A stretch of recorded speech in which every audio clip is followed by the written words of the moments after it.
Hello everyone, this is Susanna from Hold It Right There Sewing Patterns. Welcome back to my video tutorial series for the Zuma Sling. To make the Zuma Sling, you will need to purchase the sewing pattern from my website linked below. In this video, I will walk through the unique features of this Hold It Right There pattern and then cover all of the steps for preparing your fabric and interfacing. So let's begin on page 2, step 1. All pattern pieces are provided on pages 15 to 26 to cut out your fabric and interfacing. SVG files are included for use with cutting machines as well. A number of pieces for the Zuma Sling are squares and rectangles. So if you prefer using dimensions, these are found on page 13 in the cutting chart to use a cutting mat, ruler, and rotary cutter. I like to use the cutting chart also as a checklist. So I print it out and then I mark it to make sure that I have all of the pieces that I need. I want to mention a few printing tips before moving on. First, be sure that you save your PDF file, then print from your saved PDF. If you print directly from the download, you may have some printing errors. Print at 100% landscape orientation. Do not scale or resize. And in fact, if your printer has scale to fit paper selected, be sure you deselect it before printing. Before printing your entire pattern, always print one single page with a 1-inch test square, then measure it for accuracy. This way, you will be confident that your pattern pieces are printing at the correct size. Some of your pattern pieces for the Zuma Sling will need to be assembled. To do this, join the pattern where marked using glue or tape and line up the two triangles so that they form a diamond. Note the pattern piece markings. Following the solid lines marked for fabric and either the solid or dashed lines indicated for interfacing, you're going to cut out all your fabric, interfacing, and stabilizer pieces. Some interfacing and stabilizer pieces are smaller than the fabric, and this is to reduce bulk in the seam allowances. If you want to have a set of interfacing or stabilizer pattern pieces, I suggest printing out a second page, and I like to print out my stabilizer pieces or interfacing pieces on different colored paper. This just helps it to stand out and distinguish it from the white interfacing that I'm cutting out. To keep all of your pieces organized, printable labels are provided for you on page 14, and these can be pinned or clipped to each of your pattern, each of your fabric and interfacing pieces. In addition to all of your pattern pieces, you will need to cut ultra-firm stabilizer for the bag base. To finish the seams of your Zuma Sling, you will need 2.5 yards of 1/2-inch double fold bias tape. You can choose either to use purchased bias tape, as I am, or you can make your own. You will also need to prepare your 1.5-inch wide webbing. You will need a total of 54 inches or 1.5 yards. The webbing I'm showing you here, I purchased from the wonderful Georgia Girl Stitches. Highly recommend, and I linked their website below. We're ready now for page 3, step 2, fusing interfacing. We will omit interfacing for waterproof canvas, waxed canvas, cork, vinyl, or leather, and stabilizer will be applied later as instructed. Locate the following fabric and interfacing for exterior front and back A, lining front and back A, zipper pocket facing exterior B, zipper pocket exterior C, D-ring tabs E, zipper pocket facing lining F, zipper pocket lining G, upper gusset K, fabric 1 and fabric 2, and lower gusset L, also fabric 1 and fabric 2. Place the fabric wrong side up. The interfacing is the same size as the fabric for all of these pieces. Fuse the interfacing to the fabric following manufacturer's instructions. Use the single layer of woven interfacing, the same size as the fabric piece, to all of the other pieces just listed in step 2A. Then set these pieces aside except for upper gusset K fabric 1 and lower gusset L fabric 1. To give the gusset, the exterior K and L gusset pieces extra structure, we're going to fuse a second layer of woven interfacing directly on top of the previously fused interfacing. So I'm beginning with K. I have upper gusset K, wrong side up, and I am fusing the second layer directly on top of the first.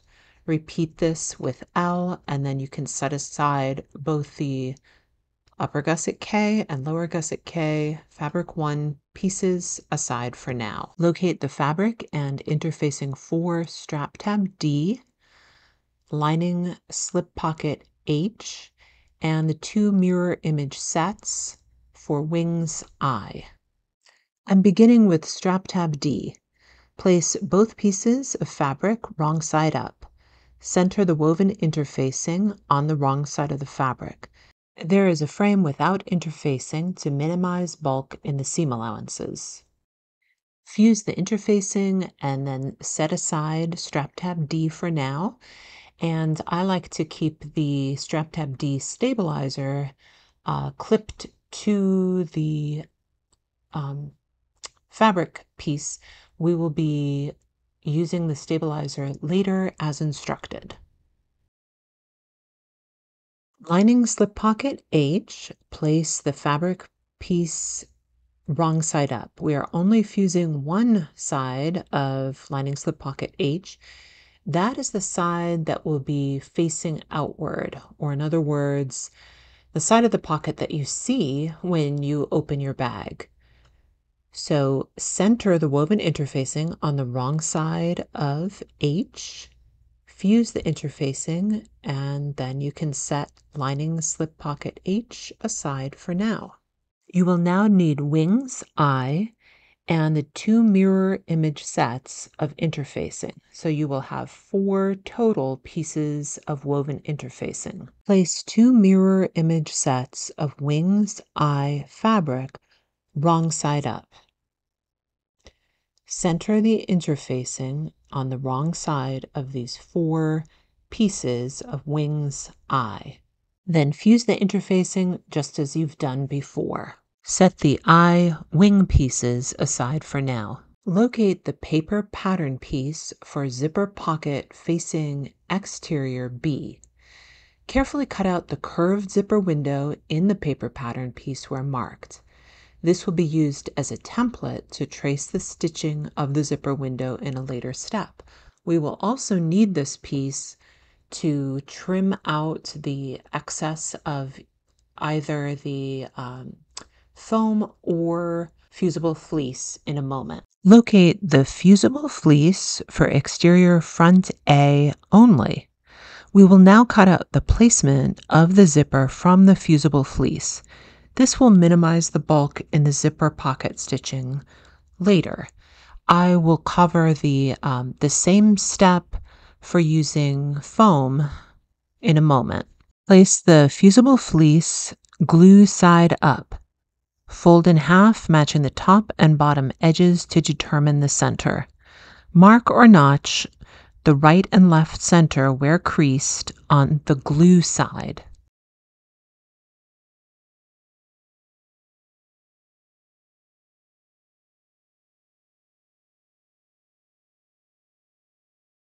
Keep the fusible fleece glue side up.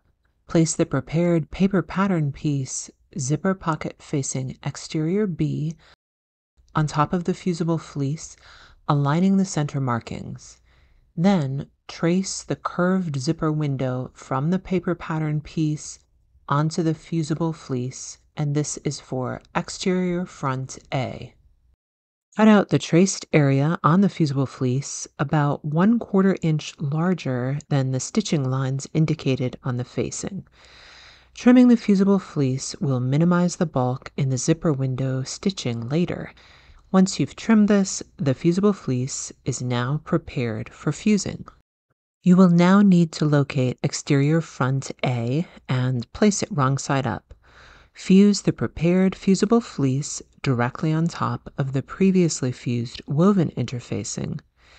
Repeat with exterior back A and its fusible fleece cut the same size as the fabric. Then set aside both of these pieces for now. Fusible foam is handled almost identically as the fusible fleece, but it is already cut out of the seam allowances, as you can see.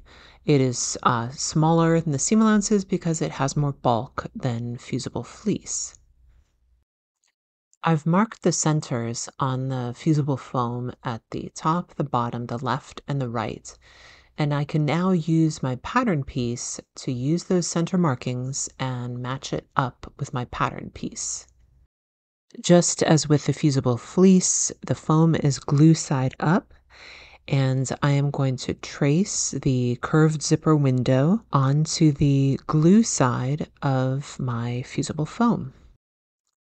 I'm now cutting out the curved zipper window exactly as I traced it.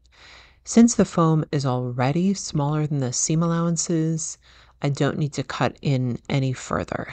All right, the fusible foam is now prepared and ready to attach to the fabric. So just like we did for the fusible fleece option, for the foam option, you'll need exterior front A.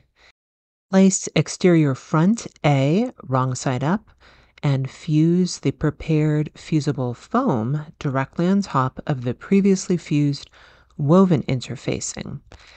The exterior back A, you will fuse the foam piece that is cut without the curved zipper window cut out. So it is cut out of the seam allowances, but doesn't have the zipper window cut out of it. The Pellon foam that I'm using, it has a fairly high loft. So one tip that I'm going to pass along to, I learned from a pattern tester.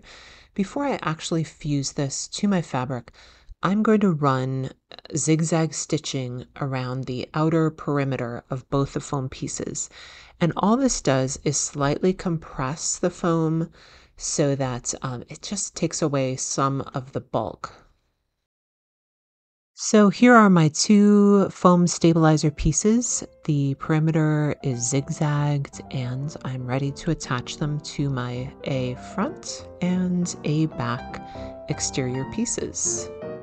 All of our pieces are now prepared for our Zuma Sling, so join me in the next video as we create the front and back exterior.